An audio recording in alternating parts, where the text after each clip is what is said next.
Want to speak real Hindi from your first lesson? Sign up for your free lifetime account at HindiPod101.com. There are many reasons someone might decide to learn a new language. There are students who study because they are fascinated by the culture.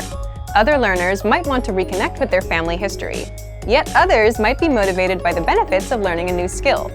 Whatever the reason for learning the language, there is one common goal shared by many learners: travel abroad. Who isn't excited about traveling abroad and experiencing another culture in the context of a new language? This is a huge dream for many language learners. Many learners see travel as the ultimate way of learning a language. While we can't say that travel is bad for your studies, it is important to recognize that visiting a foreign country is not the one-way ticket to fluency many people think it is. In this video, we'll look at the pros and cons of learning language at home and abroad. First, an unexpected obstacle when studying abroad. There's a common obstacle that's especially true for native English speakers traveling abroad. Many people you meet will want to try to speak to you in your native language once they realize you're a foreigner. There are several reasons for this. The first is out of practicality. As much as you would like to order your meal, buy a bus ticket, or confirm your hotel reservation in the native language to practice, the locals in the tourist industry are likely to respond in English or another more commonly used language. This is because they have a job to do, and they don't necessarily want to take the time to figure out what you're trying to tell them in their native language. So while you're traveling abroad, be prepared to hear a lot of commonly used languages, like English, especially when sightseeing and participating in tours. Another reason for all the English speaking is that locals will often jump at the chance to practice their English. Almost all language learners dream of making friends in a foreign language. But once you get abroad, the reality is often a bit different. Locals will be just as excited to practice their English as you will be to practice your new language. If their skills are stronger than yours, then unless they're very conscious and patient, their language practice will likely dominate the conversation. There's also the tendency to hang out with people who are similar to ourselves. By sheer force of human nature, you'll likely find yourself gravitating toward and hanging out with people who speak your native language very well.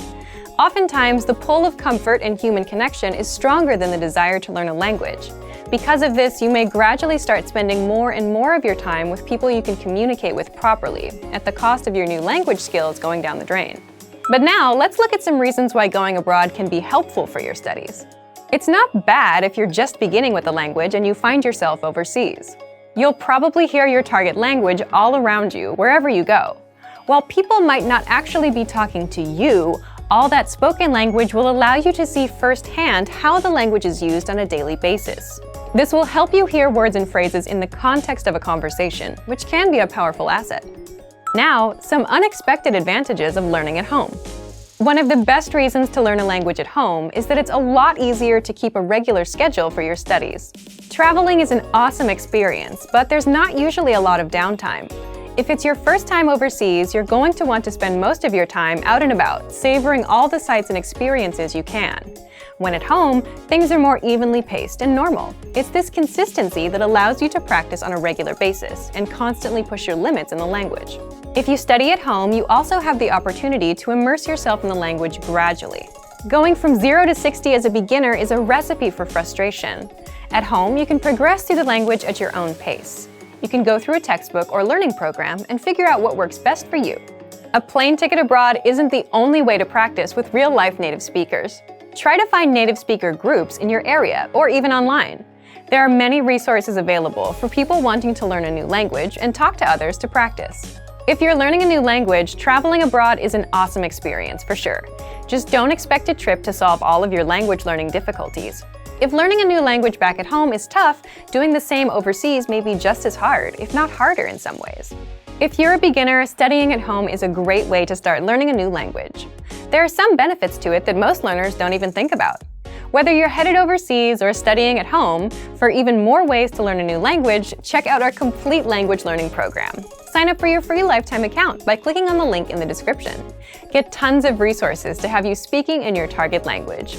And if you enjoyed these tips, hit the like button, share the video with anyone who's trying to learn a new language, and subscribe to our channel. We release new videos every week. I'll see you next time. Bye!